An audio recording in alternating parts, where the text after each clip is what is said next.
ভাল্লুক ভাই, তুমি এখানে কি করছো? তুমি এখানে কি ভেবে এসেছো ভাল্লুক ভাই?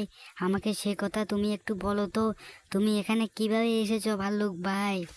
আরে ভাই, আমি বন থেকে কিভাবে তোমাদের গ্রামে চলে এসেছি আমি সেটা তো নিজেও বুঝতে পারছি না। এখন আমি এখানে তো এসেছি, এখন তো আমাকে মানুষেরা মেরে ফেলবে। এখন আমি এই বনের রাস্তাটা খুঁজে পাচ্ছি না। সে রাস্তাটা যদি খুঁজে পেতাম আবার আমি বনে চলে যেতাম। এখন কি করি বলো তো ভাই? ও আচ্ছা, তাই নাকি? আচ্ছা আচ্ছা, তাহলে আমি বুঝলাম। আচ্ছা, তুমি যেহেতু এসেছো, তাহলে তোমাকে আমি রাস্তাটা দেখিয়ে দিচ্ছি।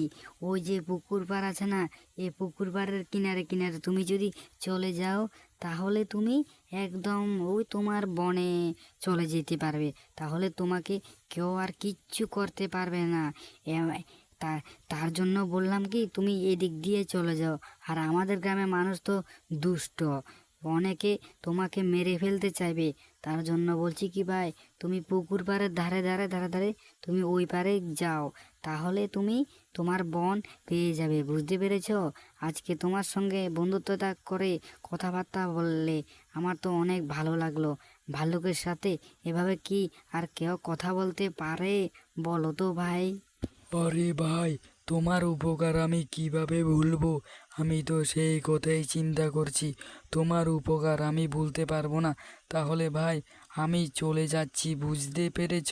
তার দিন যদি দেখা হয় তোমার সঙ্গে, আরেকদিন ভালো করে গল্প করব। এখন আমার এখানে থাকা অনেক বিপদ, তার জন্য আমি চলে যাচ্ছি ভাই, চলে যাচ্ছি।